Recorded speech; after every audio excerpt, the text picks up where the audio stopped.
Welcome to Soni Irabor Live. Yes, my name is Soni Irabor, and the program is live. Of course, I have two great minds, scholars, chancellors, lecturers, and chairmen, but they are two great minds.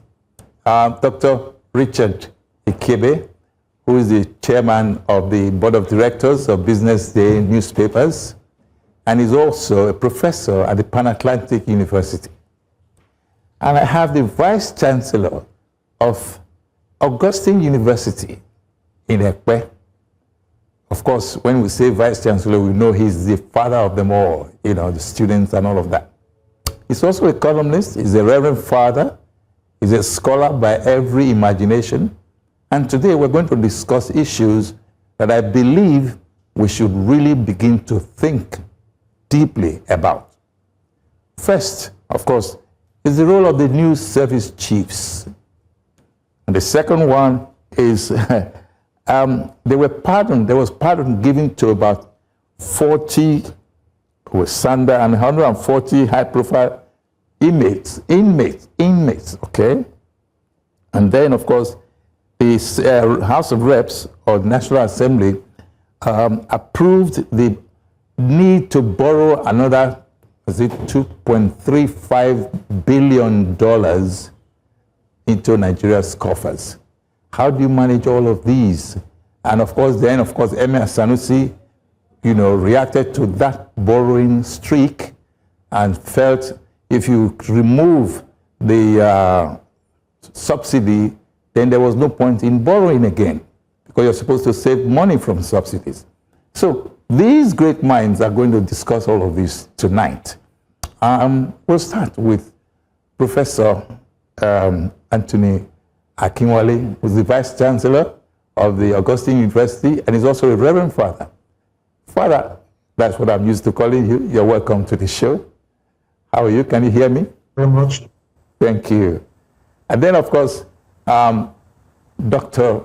Richard Ikiebe, Chairman, Board of Directors of Business Day newspapers, and I also say clearly is the professor of the Pan-Atlantic University. You're also welcome, sir. I know you're going to, you wrote an article recently, we're going to discuss that, but let me find out from, the Vice Chancellor first. What do you think about borrowing streak in Nigeria? Well, first of all, the issue is not borrowing, but what are we doing with what we're borrowing? Of course, we can ask questions as Emir Sanusi is asking, why are we borrowing if we have removed subsidy? But we must also ask, what are we doing with what we borrow?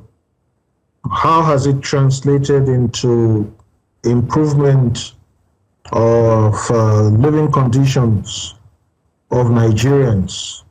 And we also have to ask what role the National Assembly is playing in all this. The National Assembly has been ascribed oversight functions by the National Assembly, by the Constitution. Now, is the National Assembly playing that role? And if the Assembly is playing the role, is the Assembly playing the role the way it ought to be played? Many Nigerians are of the opinion that the National Assembly seems to have been reduced to a rubber stamp. But those are the questions that I think we should be asking ourselves. One, why are we borrowing? What are we doing with the money we're borrowing? Two, what's the role of the National Assembly? Is the National Assembly playing the role that the Constitution has ascribed to it? Perhaps if we pay closer attention to those questions, the apprehension that goes with this borrowing streak would be significantly reduced. Well, Dr. Richard, I'd like to ask you what you think about all of these borrowing streak and the answers given by the Vice Chancellor. Thank you, Soni. I completely agree with Prof. I have no way of disagreeing with him at all. I think every government borrows.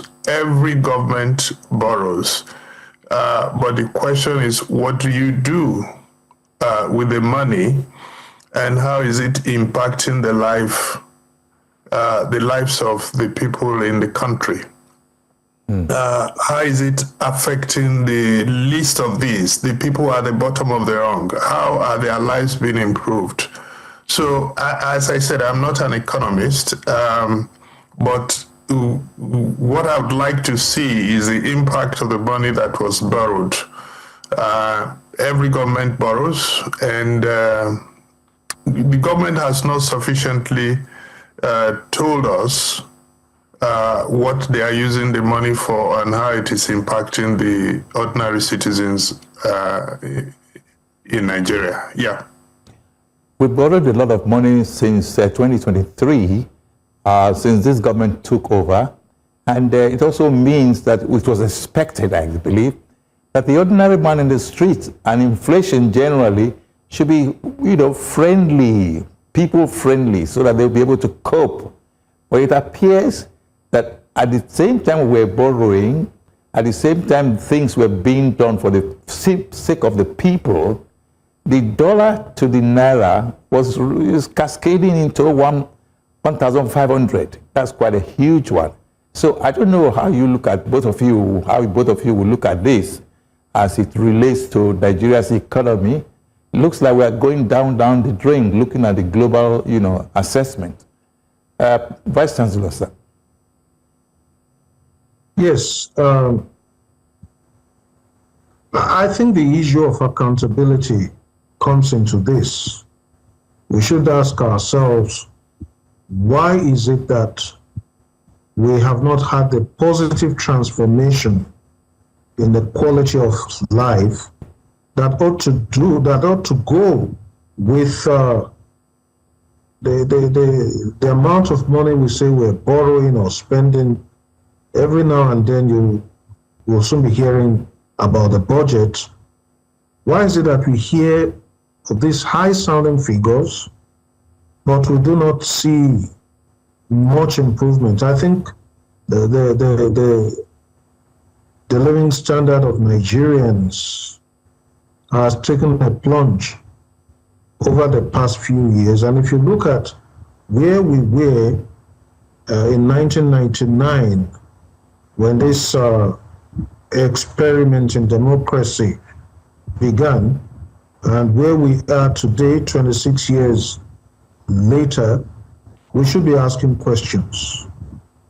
Why is it that we're borrowing, we're spending, but we're not seeing any much positive change in our life? Life is getting more and more unbearable for Nigerians. Again, from time to time, we hear of good economic indices, but as I often say, the reality of those indices will be felt in the pocket of the Nigerian. Right now, it is not being felt. Why is it not being felt?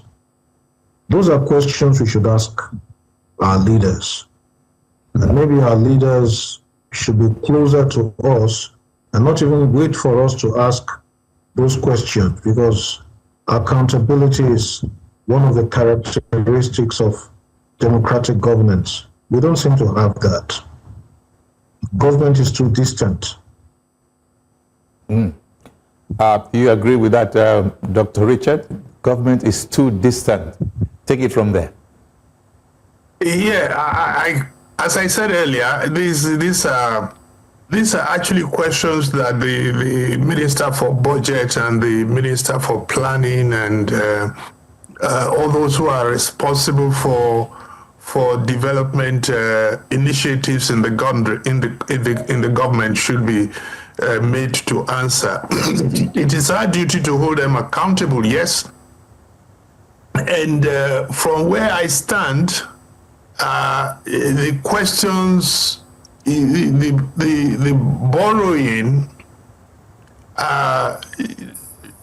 and the kind of figures we're hearing that were borrowed do not match what is going on in the country in terms of development. And I think what people are looking forward to seeing is to see that things are easier on the people. We're looking into January next year when the new reforms regarding taxes will kick in. And we really need an explanation, because if we are borrowing and we can't see the impact on people's lives, it's likely that if we gather more money by way of taxes, which we're actually already being told that we are raising a lot of money in the tax area, we want to see, people want to see how it impacts their daily lives. Okay. Well, before we take the next, we're going to take a short break soon enough, but before we do that, let me ask the two of you. Do we see, is there hope for Nigeria? Is there hope for Nigeria going forward? Because the indices we are seeing is showing that Nigeria, for example, they say Nigeria is way down the list of recovery. There's no recovery going on at all. And another list, which I cannot now confirm, so I should not really bother too much about it, is the fact that Nigeria is regarded as not a very safe country. So economically, we are not sound. Security-wise, we are not even safe. So where do we really stand? So can you, two of you, just respond to that before we go on our next break, please? Vice Chancellor? Hope is conditional. As a Catholic priest, I preach about hope, but I also know that hope is not magical. We have to do the right thing. We have to take the right steps. If what we call hope does not end up becoming a fleeting illusion, if we don't do the right things, we don't take the right steps, if we don't ask the right questions, then borrowing or spending, all of it would simply be like trying to fill a basket with water. So hope is conditional. Hope is conditional. There is hope, or there will be hope if we do the right thing. So when there's life, there's hope. And when there's hope, what next? Dr. Richard? When there is life well lived. It's by way of critical thinking. It would be terrible if we say that we are a hopeless nation, because it will then mean that we are a people in despair. There is a lot of people who probably have reasons to be in despair in Nigeria.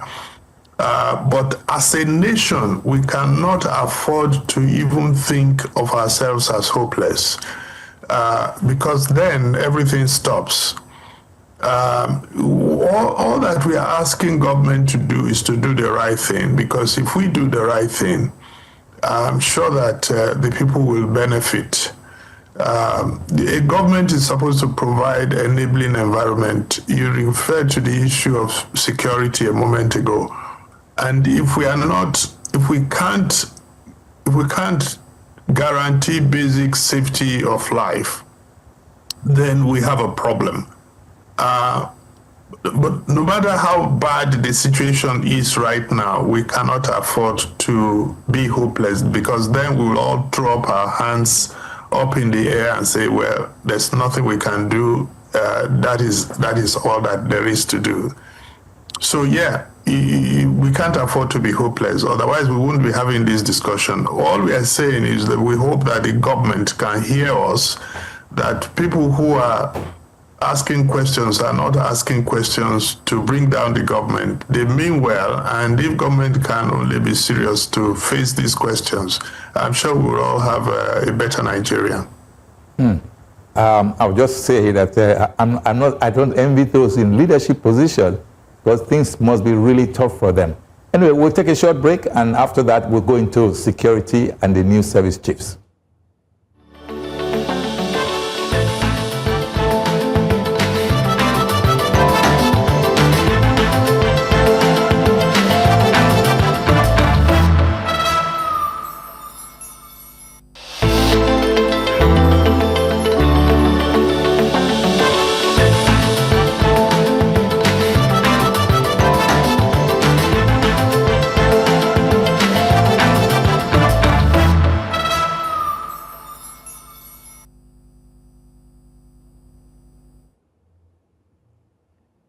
Welcome back. This is Soni Irabor live with Dr. Richard Ikiebe, Chairman, Board of Directors, Business Day Newspapers, and also Professor at the Pan-Atlantic University, and then also the Vice Chancellor, as Professor Anthony, Reverend Father Professor Anthony Akinwale, Vice Chancellor of the Augustine University, Ikiebe.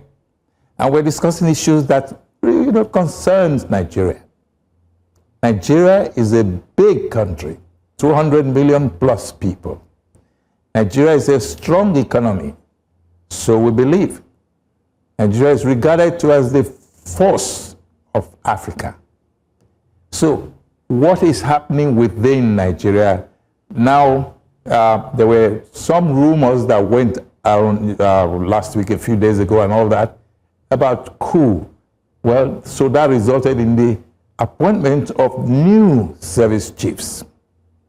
Right, these service chiefs, the question is, what is expected of them? And then we'll now go into the pardon that was given to about 140 inmates, plus a man called Sanda. Well, we'll discuss that later. But let's look at the service chiefs. What's expected of them? Dr. Richard, please. I think what is expected of service chiefs is what every nation expects from the guardians of security, those who have been entrusted with the responsibility to ensure that the nation is protected. The new appointment of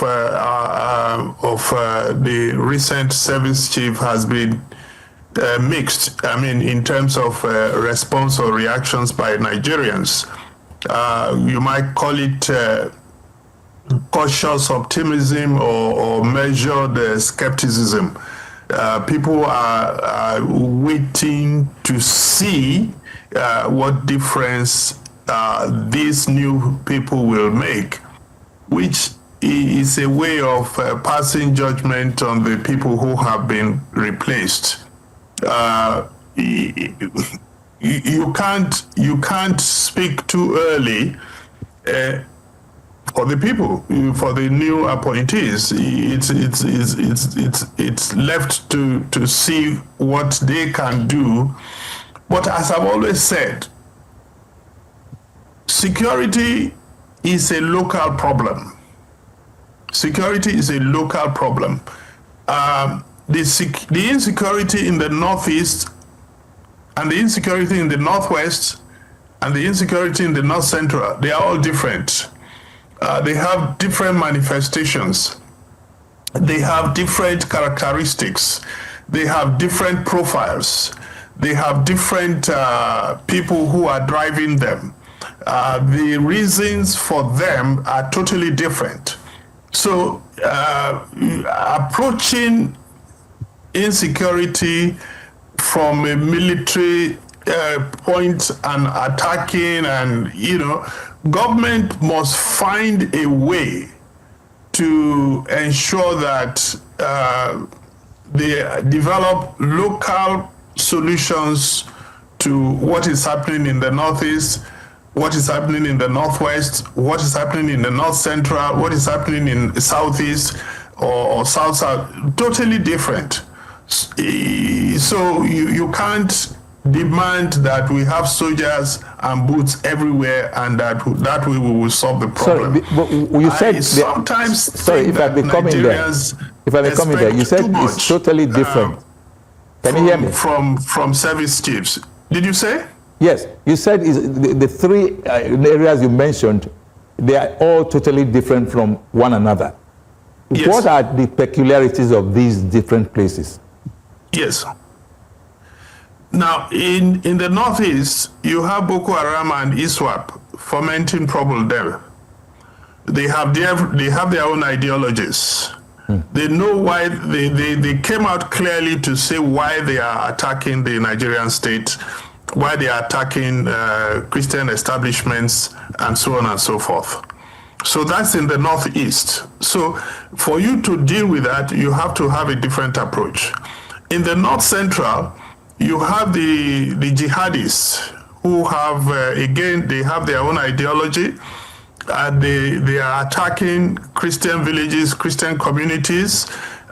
People don't like for anybody to say Christian villages and Christian communities, but I think that's really not the point. The point is that communities in the North Central, in Benue, in Nasarawa, in southern Kaduna, and on the plateau have been attacked. So that again is a completely different fomentation. Now, if you go to the Northwest, you have the jihadists, the bandits, the Hausa communities being attacked as ethnic group. The Hausa communities in those places have even gone to the World International Court of Justice to protest that they are being massacred. So again, that's a completely ethnic, serious problem in the Northeast. If you come to the South, and you go to the Igbo areas of the Southeast. It is people are saying, look, we are done with this federation. So putting boots on the ground and attacking them or marginalizing them, it doesn't solve the problem. So government must look at the various segments of Nigeria and say, what is happening here? Why is it happening? What can we do about it? I heard a legislator say the other day that there are soldiers are on the ground in over 30-something states. 32 he mentioned at that time, and another governor confirmed it. Are we at war? We're not at war. So, and putting the military in all these places also stretches their ability to do anything about them. So it is our role as a government, it's our role as a nation to make sure that we actually drill down to the various segments, various localities. Why is what happening? And look for solutions that fit the localities. Vice Chancellor, sir, what do you have to say? I will pick it up from there. I think there is a line there in Dr. Ikiebe's intervention that needs to be repeated over and over again, and that is security is local. We have a vast country, vast and diverse, but we have a constitution that is incapable of managing this vast and diverse country called Nigeria. Security of Nigeria will not be attained by policing such a vast country from Abuja. Those who intend to succeed must ask right questions. Why is there insecurity in Nigeria? Why is there insurgency? Why do we have secessionist and separatist sentiments and agitation? the Constitution is dangerously defective. And, well, from time to time we hear of cosmetic measures being taken, but we need to go beyond that. We need to go in the direction of true federalism. And that will begin to bring us to understand that we will organize Nigeria from our localities and from there go to the center. There are three foundational questions that a constitution should address, which in my opinion are either not addressed or not adequately addressed by the 1999 Constitution. One is what ought to be the relationship between the government and the citizen. Two, what ought to be the relationship amongst the different tiers of government, different institutions that make up government. And three, what ought to be the relationship between a Nigerian and his fellow Nigerian. It seems to me that we have not done a good job raising and addressing those questions. It's the way we address them that will shape our constitution, and it is the constitution that will establish institutions needed to secure the land and the people.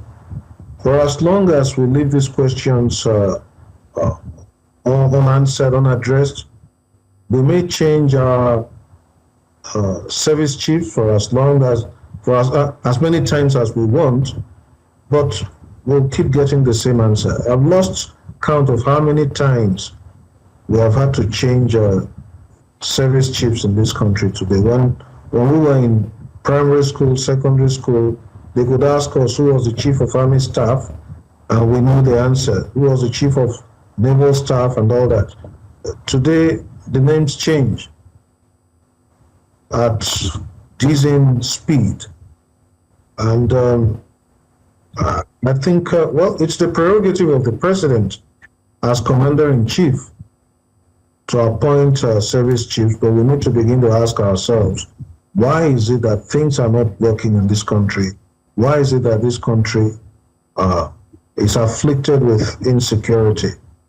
The constitutional arrangement we have provides an enabling environment for insecurity, for economic deprivation, for corruption, and all the discontent, the different types of discontent we have today that are now being exploited by ISWAP or whatever you want to call these different groups infiltrating into Nigeria. We'll take another break, but before we do that, I need to find out from both of you, insecurity has developed and grown since 2009 till date. That's a major, issue, and it's been through several governments, at least three major governments, So the current government is just 2 years in power, but then insecurity has been there, and it seems there's no end to it. What do you think needs to be done before such, issue can be tackled successfully? Vice Chancellor, first. I think when you have a problem, if you go to the doctor will say you should go for a test. A test helps the doctor to determine exactly what variant of malaria you have. What we have in Nigeria is that we are doing applied medicine that is called awubaru. It means you apply one solution to solve 200 ailments. That's the problem that we have. I am not sure whether the Nigerian government has really sat down to undertake a study, a comprehensive study, other than being reactive to the various, and then applying just one problem to solve all the problem, one solution to solve all the problem. Because the moment we do a thorough study, as we recently did, and we discover that what is happening in the southeast, what's happening in the south-south, what's happening even in the southwest is completely different. So government, going back to your question, government should put a group together to really detail, without partisanship, without religious sentiments, study the insecurity situation in Nigeria as of today, not relying on data that was generated in 2009 or 2015. But what is the situation today, 2025 November? If the government does not do that, then they will continue to use social media to solve insecurity problem, which does not solve. I mean, for several years, states like Zamfara were ungoverned by governors that were elected to govern the places. So bandits moved in. We must face all these facts. We must face the facts and call a spade a spade. Government, the central government of President Tinubu should sit down and draw a list of people, scholars, and technocrats, and say, look into this issue of insecurity in the country and give me local solutions. We can't continue like this. Changing service chiefs does not solve the problem. Professor Akinwale. I agree with Dr. Ikiebe. However, I don't really look at government as willing to put together this group of people we're talking about. I think the Nigerian intelligentsia needs to be more proactive, open up areas of discussion, and find ways of getting this into, should I say, corridors of power. If you look at what is going on right now, it seems the focus of our political office holders is on 2027. It's not on governance. That's why there's this crisscrossing, carpet crossing, moving from one party to another. Now, for people who are not focused on governance, it's not, we will be expecting too much. If we think they'll put together a group of people to study the situation and propose solutions, I think it's not only in Nigeria, in different parts of the world, the primary preoccupation of political office holders is how to remain in office. And let's face it, we are approaching another election season, and everyone is thinking of how to get re-elected. And of course, to get re-elected, each one is going to have his own militia. Euphemistically, they're going to be called a youth wing of their parties.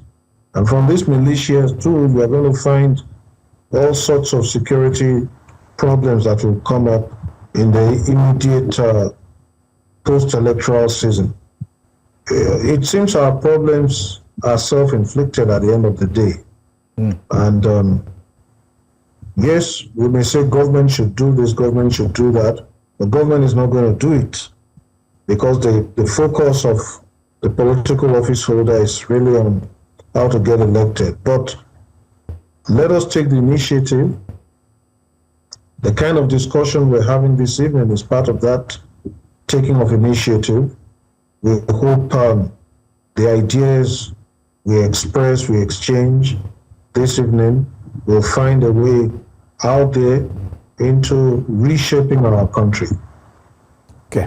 If you want to rebuild a society, you must pay attention to those in the education sector. Okay. But if you don't pay attention to them, then you reduce every problem to targets, bullets, and guns. That is not working. Okay. We'll be right back after the break, and then we'll discuss the pardon and the revocation of pardon. Be right back.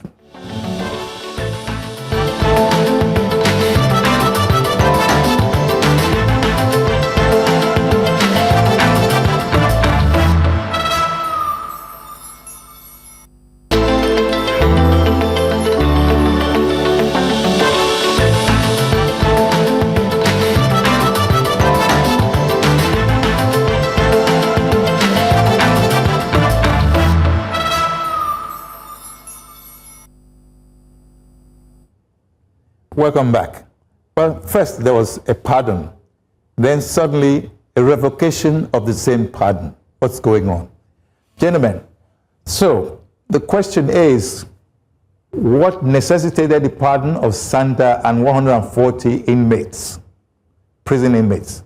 And then we're now hearing the pardon has been revoked.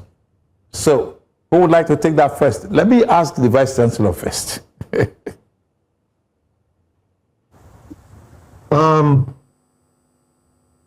Again, it's a presidential prerogative to pardon some people, but that prerogative is exercised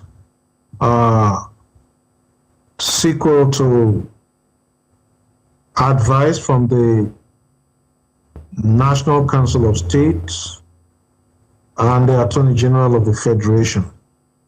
So what really happened here? Did the president get the right advice, or did the president ignore the right advice? We don't seem to know. How did we come up with this list? And again, the imperative of accountability is being ignored here. It's not sufficient to revise the list. I think Nigerians are asking for some explanations, but they're not getting those explanations. How did we end up with that list in a country where security or insecurity gives us apprehension, in a country where drug addiction, drug trafficking give us apprehension?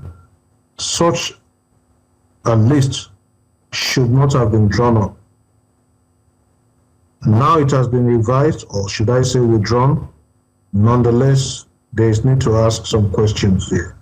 What input did the National Council of State have or make? And what advice did the President receive from the Attorney General and Minister of Justice? The President cannot know everyone. Somebody drew up that list for the President. So those are questions that we need to ask. But we don't ask questions anyway, or when we ask them, they are not answered. Okay. Dr. Richard Ikiebe, what's your take on what he said? Yeah, thank you very much. But before I address this issue of pardons, I'd like to beg your pardon to go back a bit into the issue we were discussing before we went on break. Yes. I like very much Prof's intervention that we cannot trust government to do the right thing, and that the private sector, the people in civil societies, should take this matter as a forefront matter to be looked into. And come to think of it, the economy is affected by insecurity in a very terrible way. You know how much a bag of rice, we're approaching December now. Last December, a bag of rice went over 100,000 naira. That is because the local production that we were getting from places like Ikiebe and such places, we're not supplementing the imported rice enough to crash the price. And this is rice that we used to buy for 2,000, then it went to 7,000, and we were crying, it went to 8,000, then 15,000, and all of a sudden we're talking about 40s and 50s. So insecurity affects the economy profoundly. So the private sector, the Nigerian private sector, the banks, the manufacturers association, the Institute of Directors, they should take interest in this discussion we're having this evening, as Prof has suggested. I totally agree with that. Now, as to the issue of pardon, for the first time, we've seen that government listens to people, and because the overwhelming evidence was showing them that what they did was wrong, and they have done the right thing by withdrawing the lists and sending the people back into jail, hopefully, and then doing the right thing. The architecture around the president in terms of advisors, it should be questioned.